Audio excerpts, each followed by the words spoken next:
We think we know a lot about Marty Eigen, but what do we really know?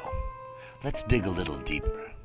Although little is known about his early childhood, our archivists have put together these rare and important photographs to explain how Marty Eigen went from an obscure child in Brooklyn to the legend we know today.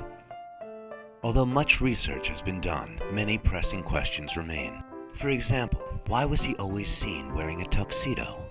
In 1948, he began his career in an elementary school, getting the highest marks, satisfactory. He won a Fulbright scholarship into second grade. Although his teachers recognized that he was their best student, they still believed he could do better. At the age of 13, he was singled out for a bar mitzvah, a rare and high honor reserved only for the most successful of the Jewish tribe. He went on to master the clarinet, and after the first 2 years of study at Brooklyn Technical High School, he received almost honors grades in hygiene. Encouraged by his success, he went on to have a child, pictured here. In this rare photograph, we see one of the only known images of him with his first wife, Carol. After graduate school, he was plucked by an international company and moved to Geneva, Switzerland. He was named the regional executive of Africa, Holland, Iceland, and Luxembourg. A position so powerful, his business card had no title. He was also the inspiration of one of America's most beloved characters. Bond. James Bond.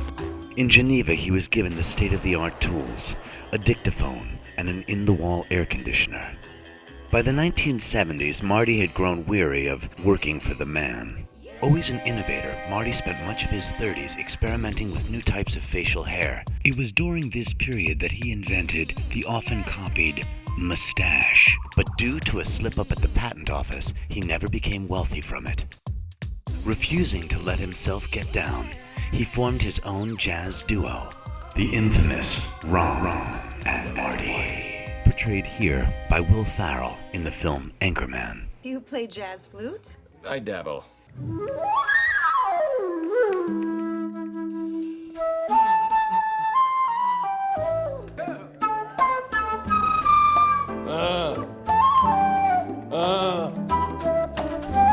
That's baby making music, that's what that is. The 60s and 70s were a time of great social change, and Marty was not one to be left behind. Although there are almost no photographs in existence from this time, we've hired professional actors to perform a scene that may have happened, representative of how Marty probably was in this period. Tell you something, Mr. Bunker. No, let me tell you something, Mr. Stivic. You are a meathead. And meathead, dead from the neck up. It was during this period of time that he married his second wife, Anne Brown, pictured here from one of those novelty photo booths where you pretend to be from the 70s. Years later, he attended the wedding of his second cousin, Anita. So struck was he by her beauty that he swore one day he would make her his own.